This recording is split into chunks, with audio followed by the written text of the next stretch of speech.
नमस्कार, मी लतिका महाराष्ट्र रेसिपीमध्ये मी तुमचं स्वागत करत आहे। आज मी तुम्हाला गवारीचा ठेचा बनवून दाखवणार आहे। त्यासाठी लागणारे साहित्य, पण त्याआधी चॅनलला सबस्क्राइब करा आणि बेल आयकॉनवर क्लिक करा। गवारी घेतलेली आहे बघा, हाताने एकदम बारीक खोडून घ्यायची आणि एकदम भी बारीक नाही पाहिजे, कवळी नाही पाहिजे, जशी जाड अशी पाहिजे। तर मी पहिली कुरकुरीत गवारी टाकली होती बघा, त्याचा असा शेंडा काढला होता आणि असं शेंडा आणि बुडका असं दोन्ही काढले होते। अशी एकदम पातळ अशी सुरीने मधोमध कापली होती, पण ती गवारी जाड होती, अशी पातळ नव्हती। तर आता ही गवारी बघा एकदम अशी खोडून घ्यायची, छोटी छोटी, एकदम जी कवळी असते ती घ्यायची नाही, तिची जरा चव वेगळी लागेल। थोडीशी अशी मोठी असते ना तशी घ्यायची, तर अशी बारीक खोडून घ्यायची बघा। तर ही गवारी घेतलेली आहे, ही अर्धा पावशेर गवारी आहे, म्हणजे 150 ग्रॅम गवारी आहे। हिरव्या मिरच्या घेतलेल्या आहेत, 1 गड्डी लसूण घेतला, 1 चमचा जिरे घेतलेले आहे आणि 1 मुठभर शेंगदाणे मी भाजून घेतलेले, वरची मी साल नाही काढलेली, आणि तेल घेतलेलं आहे। कढई गरम करत ठेवलेली आहे, तर त्याच्यामध्ये आपण ना मिरच्या भाजून घ्यायच्या बघा। मिरच्या भाजल्या का नाही म्हणजे ठेचा कसा चवीला चांगला लागतो, आणि ही मी तुम्हाला एकदम वेगळी रेसिपी दाखवत आहे।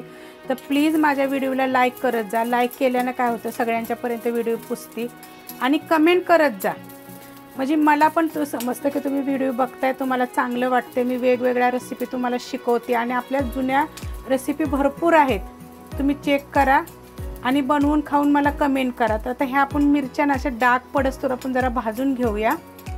मिरच्या बघा अशा डाग पडस्तोर चांगल्या भाजून घ्यायच्या। तर ह्या मी काढून घेते, ह्याच्यामुळे काय होईल, बिन तेलाच्या भाजलेल्या आहेत, एकदम चव अशी छान अशी लागेल। तर ह्याच कढईमध्ये बारीक गॅस करते, तर मी फुल गॅसवर भाजल्या होत्या। आता हे जे आपण गवारी कापून घेतलेली आहे, म्हणजे हाताने मी नीट करून घेतलेली आहे, कारण कापून घेऊ नका, हाताने नीट केल्यानंतर त्याची चव वेगळी लागते आणि कापून घेतलेल्याची चव वेगळी लागते। तर अशी चांगली ह्याला पण आपण डाग येस्तोवर चांगलं भाजून घ्यायचे, आणि बिन तेलाची भाजायचे, तेल लागून भाजायची नाही बघा। ही अशी डाग पडस्तोवर बघा गवारी भाजायची आहे, करपून द्यायची नाही बघा, एकसारखे हलवत राहायचे, कारण एकसारखे हलवल्यानं ना सगळ्या साईडनं गवारी भाजली जाते, मग त्याची चव बघा इतकी छान लागते ना। तर आता मी ही काढून घेते, गवारी बघा काढून घेतलेली आहे, अशी डाग पडलेले आहेत बघा, अशी भाजायची आणि बारीक हाताने मोडायची, मग बघा 1 नंबर चवीला लागते ना। आणि ही रेसिपी तुम्हाला आता सध्या तरी कुठे भेटणार नाही, माझ्या चॅनलवर भेटणार। तर ही रेसिपी तुम्ही करून बघा, ठेचा 1 नंबर ठेचा लागणार आहे। तर आता आपण ना ह्याला कुटून घ्यायचं आहे। खलबत्ता घेतलेला आहे, खलबत्त्यामध्ये काय करायचं, पहिल्या मिरच्या घ्यायच्या। जर बघा तुमच्याकडे जर खलबत्ता नसेल तर तुम्ही मिक्सरला बारीक करा। तर ह्या मिरच्या टाकलेल्या आहेत, 1 गड्डी लसूण टाकलेला आहे आणि थोडंसं जिरं टाकायचे, कारण आपल्याला हे हलकंसं परतायचे, त्यामुळं हे टाकून घेऊया आपण। तर हे एवढं आता मी पहिलं कुटून घेते आणि नंतर ह्याच्यामध्ये आपण मीठ वापरायचं, मी तुम्हाला मीठ दाखवलं नव्हतं। तर आता हे कुटून घेतल्यानंतर आपण मीठ टाकूया।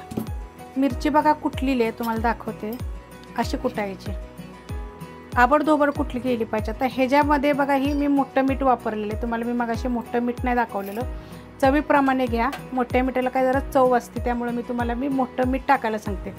आता ह्याच्यात अगोदर काय टाकायचे, ही गवारी टाकायची बघा।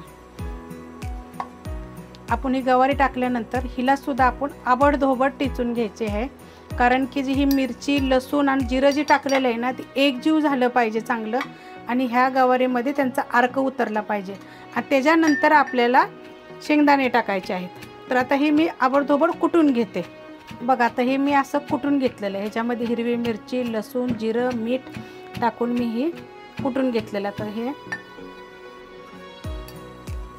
बघा असं कुटून घ्यायचं, म्हणजे ही एकजीव झालं पाहिजे, ह्याचा एकामेकात चांगला रस उतरला पाहिजे, अशी चव चांगली उतरते ना, मग तुम्ही खाऊन तर बघा एकदम छान लागतं ना। तर आता ह्याच्यामध्ये मग आपण शेंगदाणे टाकायचे आहेत।